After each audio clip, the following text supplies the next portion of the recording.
Hello everyone, welcome back to learn medicine by doctor Nikita. और आज के लेक्चर में we'll discuss about human brain.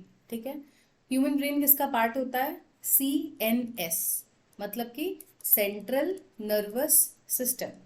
Central nervous system आपकी body को centrally control कर रहा है, डायरेक्टली कंट्रोल कर रहा है। जितने भी हम फंक्शंस परफॉर्म करते हैं, जितने भी ऑर्गन्स हमारी बॉडी में प्रेजेंट हैं, सबका रेगुलेशन ह्यूमन ब्रेन कर रहा है। ठीक है, और इसका क्लासिफिकेशन देख लेते हैं। क्लासिफिकेशन ब्रेन का ऐसा है कि nervous system is classified into PNS and CNS। PNS and CNS, central nervous system and peripheral nervous system. Peripheral nervous system आपका बहुत पूरी बॉडी में, throughout the body there are veins which are present, which are responsible for controlling the functions or altering the functions either by stimulating them or suppressing them. somatic में आपके आ जाएंगे, you are directly somatic, और जो body को control कर रहे हैं, body Soma को कंट्रोल कर रहे हैं। And in central nervous system we have two definitive organs, एक ब्रेन और दूसरा स्पाइनल कॉर्ड। अब ब्रेन क्योंकि लोकेटेड होता है हाईएस्ट हायरार्की वाइज, अगर हम देखें तो सबसे सुपीरियरली प्रेजेंट है ब्रेन। और brain is divided into 3 different parts. ये इसके पार्ट्स सिर्फ डिवाइड करे गए हैं on the basis of position. और क्योंकि अगर हम फंक्शनैलिटी के बेसिस पे डिवाइड करेंगे तो बहुत सारे डिफरेंट ऑर्गन्स, बहुत सारे डिफरेंट पार्ट्स हैं ब्रेन के, जिनका सबका अपना एक स्पेशलाइज्ड फंक्शन है। ठीक है, तो 4 का मतलब होता है कोई चीज़ जो सबसे पहले आती है, प्राइमरी, सबसे आगे आती है। मिड का मतलब होता है कोई चीज़ जो मिडिल में आ रही है। ठीक है, और हाइंड का मतलब होता है कोई चीज़ जो एंड में आ रही है। अगर आप कभी एनिमल्स के बारे में पहले पढ़ते थे तो पढ़ते होंगे 4 लिम, हाइंड लिम, 4 पहले आ रहा है। नहीं तो अगर आपको कोई शॉर्ट फॉर्म के उसमें याद करना है तो FMH करके याद कर सकते हैं हम। नहीं तो 4 ब्रेन सबसे पहले, then mid brain, then hind brain. अब मैं इसको डिफरेंट डिफरेंट कलर से कर देती हूँ क्योंकि ये काफ़ी डायग्राम कॉम्प्लेक्स सा बना हुआ है। जो आपका 4 ब्रेन है, मतलब जो आगे वाला पार्ट है ब्रेन का, उसको हम डिवाइड करते हैं इनटू 2 डिफरेंट पार्ट्स, टिलेंसिफेलॉन एंड डाइएंसिफेलॉन। ठीक है, टिलेंसिफेलॉन एंड डाइएंसिफेलॉन। टिलेंसिफेलॉन के अंदर टिलेंसिफेलॉन रीजन में जो पार्ट्स प्रेजेंट होते हैं, that is cerebral cortex, basal ganglia, hypothalamus and amygdala. Diencephalon में आपका आएगा थैलेमस एंड हाइपोथैलेमस। अब ये जितने भी पार्ट्स इसमें दिख रहे हैं ना, ये सारे पार्ट्स आप अगर ब्रेन का सेक्शन लोगे तो आपको सारी चीज़ें समझ में आएंगी। और कुछ जो फ्रंटल जो लोब्स वगैरह होते हैं वो आपको सामने से दिखाई देंगे, and otherwise you have to take a section of the brain, तो सारे आपको पार्ट्स उसमें दिखाई दे जाएंगे।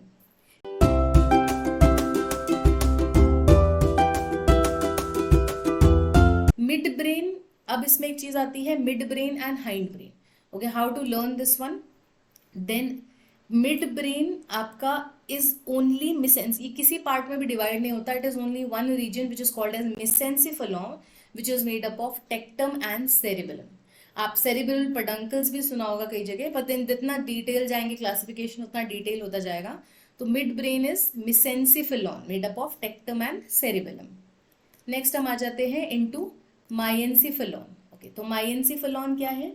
माइएंसिफेलॉन, सॉरी, हाइंड ब्रेन आ जाता है, is divided into 2 different parts, metencephalon and myelencephalon.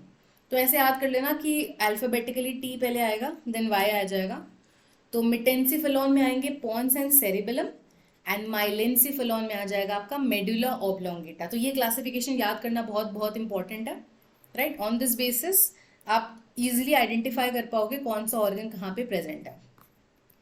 तो CNS एंड PNS मैंने आपको बताया था, सारे नर्व्स जो पूरी बॉडी में प्रेजेंट होते हैं in the peripheral nervous system is controlling the entire body by पूरा जो नर्व स्प्रेड है। और CNS में हमारा ब्रेन एंड स्पाइनल कॉर्ड, ये स्पाइनल कॉर्ड पूरी एक्सटेंड होती है ब्रेन के बाद से till the tail region, hip region तक।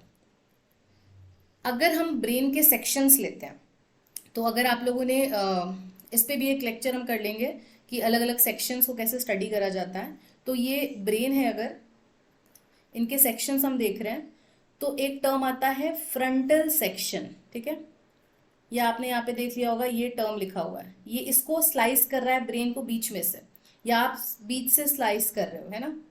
तो सजाइटल प्लेन, सजाइटल प्लेन अगर आप देख रहे हो तो ये सजाइटल प्लेन है। तो बहुत सारे डायग्राम्स हम 2 एस्पेक्ट में देखेंगे, coronal plane and sagittal plane. Frontal plane को हम कोरोनल प्लेन भी बोलते हैं। तो एक डायग्राम ये वाला एंड एक दिस डायग्राम, तो इन दोनों डायग्राम को मैं फोकस लेकर चलती हूँ सो दैट आपको ब्रेन के सारे पार्ट्स विजिबल हो जाए, कौन सी चीज कहाँ प्रेजेंट है। Coronal plane and the sagittal plane, correct. Coronal plane को फ्रंटल प्लेन भी बोलेंगे, ठीक है।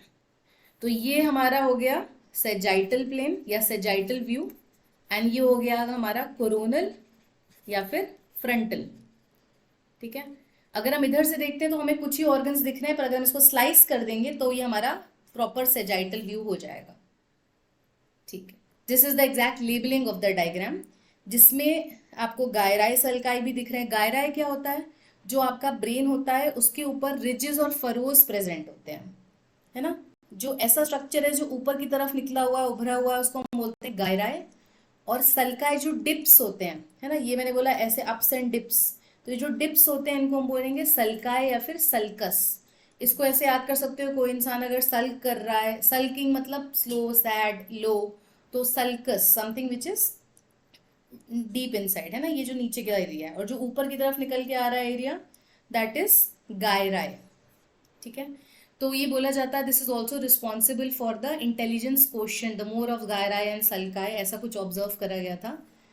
ओके, ब्रेन अगेन हमारी पुरानी फिजियोलॉजी, हमारा राइट डायग्राम का लेफ्ट, तो ये हो गया हमारा लेफ्ट और ये हो गया हमारा राइट। अब ब्रेन को अगर आप ऑब्जर्व करते हैं तो आई गो इन टू डिटेल। सेरेब्रम में कुछ हेमिस्फीयर्स प्रेजेंट होते हैं, देन हम पढ़ेंगे फोर ब्रेन के बाद mid brain, then hind brain.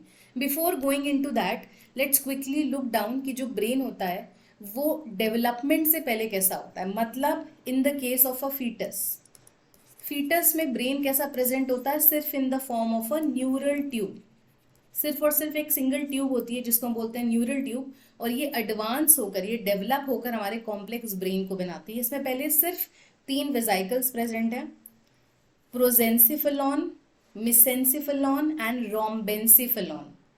प्रोजेंसिफेलॉन, मिसेंसिफेलॉन and रोम्बेंसिफेलॉन, ठीक है। तो ये इनका इसका शॉर्ट फॉर्म है।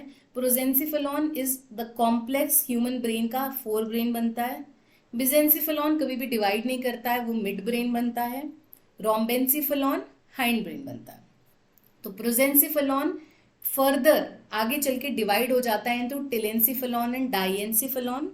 मिसेंसिफेलॉन remains the same and rhombencephalon convert divide into 2 part, क्योंकि धीरे धीरे ब्रेन क्या हो रहा है, डेवलप हो रहा है इनटू मिटेंसिफेलॉन एंड माइलेंसिफेलॉन।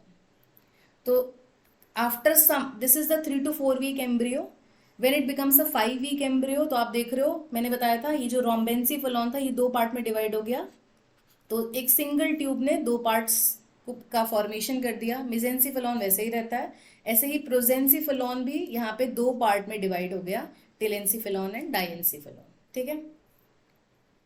एंड फाइनली जब एक डेवलप्ड एम्ब्रियो बनता है और फिर ग्रेजुअली वो अडल्ट बनता है, तो ये रिस्पॉन्सिबल, टेलेंसिफेलॉन रिस्पॉन्सिबल हो जाता है सेरिब्रम के लिए, एंड सो ये थैलेमस, ये सारा क्लासिफिकेशन अभी हमने सबसे पहले वाली स्लाइड में देखा था, ठीक है। So these are the functions, if you want to learn them, इसको पॉज करके एक बार फंक्शंस को मेमोराइज कर लीजिएगा, देन कलेक्टिवली हम इंडिविजुअल फंक्शंस भी स्लाइड वाइज पढ़ते चले जाएंगे। तो यू नो फोर ब्रेन आगे चल के क्या बन जाता है, हमारा जो प्रोजेंसिफेलॉन था cerebrum and into thalamus and hypothalamus. Mid brain mesencephalon बनाता है, optic lobes and mid brain nuclei present होता है। और हाइंड ब्रेन आगे चल के बनाता है मिटेंसिफेलॉन, माइलेंसिफेलॉन, जिसमें आ जाते हैं cerebellum, pons and medulla oblongata, right. तो ये सारे कॉम्प्लेक्स ऑर्गन्स यहाँ पे आते हैं। Okay, so this is the development of a brain from the fetus to a young adult. Okay, ये till the baby is 9 months, तो पूरा फीटस का जो ग्रोथ है ब्रेन का कैसा हो रहा है, this is the diagrammatic representation. Again initially ये सिर्फ एक न्यूरल ट्यूब थी जिसके 3 पार्ट्स थे, धीरे धीरे ये कॉम्प्लेक्स डिवाइड हो जाता है into different parts. Okay, now there is a term called as meninges.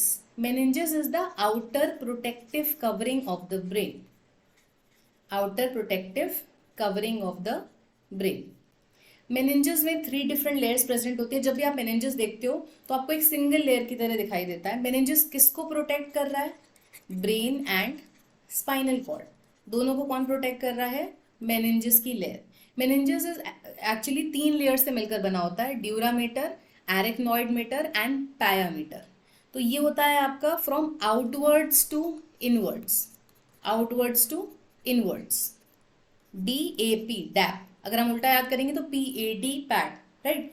तो dura mater, arachnoid mater and pia mater के बीच में भी कुछ स्पेसेस प्रेजेंट होते हैं because there is CSF which is flowing here, cerebro spinal fluid, right. Cerebro spinal fluid is present here. Dura mater और एरिकनॉइड matter के ऊपर, यहाँ पे सबसे ऊपर ये क्या प्रेजेंट होता है, ये आपका स्कल बोन है, और स्कल बोन के बाद आपका मेनिंजेस की लेयर आती है। तो स्कल बोन, ये जो अगर हम बोलते हैं ये स्कल है, एंड यहाँ से ये हमारा ब्रेन है, और इसके ऊपर 3 डिफरेंट लेयर्स प्रेजेंट हैं जो लग रहा है कि एक लेयर है। तो ये जो बीच का स्पेस है ना आपका, ये जो वाइट लाइन दिख रही है, जो बीच का स्पेस है आपका, इसको हम बोलते हैं एपिड्यूरल स्पेस। और आपने बहुत बार देखा होगा इंजेक्शन हम बोलते हैं कि हम एपिड्यूरल स्पेस में इंजेक्शन दे रहे हैं।